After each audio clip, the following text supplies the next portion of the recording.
On December 7, 1941, Japan's surprise attack on Pearl Harbor crippled U.S. naval power in the Pacific. But American aircraft carriers survived. Fast forward to April 1942, the Doolittle raid strikes Tokyo, shattering Japan's sense of invincibility. Outraged, Admiral Isoroku Yamamoto devised a plan to lure U.S. forces into a decisive battle at Midway, hoping to destroy America's carrier fleet before their two new carriers could enter service.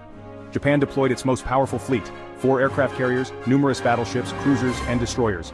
Over 200 ships in total, with 260 carrier-based aircraft.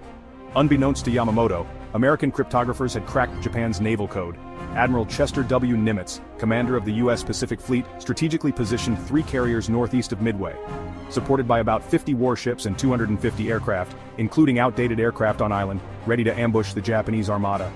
June 4, 1942, the decisive battle begins. At 4:30, Japan launched its first airstrike on Midway. American fighters, outclassed by the Zero, suffered heavy losses but managed to disrupt the attack. Midway's airfields were damaged but remained operational. Meanwhile, Japanese commander Admiral Chuichi Nagumo received conflicting reports. Midway was not completely neutralized and U.S. naval forces had been spotted. He hesitated, torn between launching a second wave on Midway or rearming for a carrier battle. His delay would prove catastrophic. Seizing the moment, American aircraft from Midway launched early attacks. Though ineffective, these raids distracted the Japanese fleet, further disrupting their decision-making. At 9:30, American torpedo bombers attempted a direct assault on the Japanese carriers. Almost all were shot down by enemy fighters, but their sacrifice drew Japanese Zeros to low altitude, leaving the carriers exposed. At 10:20, history was rewritten in just 4 minutes. Led by Lieutenant Commander Clarence Wade McCluskey, U.S. SBD Dauntless dive bombers arrived undetected. With Japan's carriers vulnerable, they struck.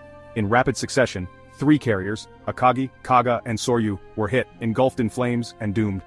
Only Hiryu remained. It counterattacked, damaging the USS Yorktown, but at 17 o'clock American bombers located Hiryu, delivering the final blow. By June 7th, the battle was over. The US lost Yorktown, 150 aircraft, and 307 personnel. But Japan's losses were devastating. 4 carriers, 248 aircraft, and over 3,000 men, including its most experienced pilots. Midway was a turning point, proving the power of intelligence, strategy, and decisive action, of course, with a touch of luck. This victory shifted the momentum of the Pacific War, paving the way for the U.S. counteroffensive that would ultimately lead to victory in World War II. Who knew history could turn on such a small moment?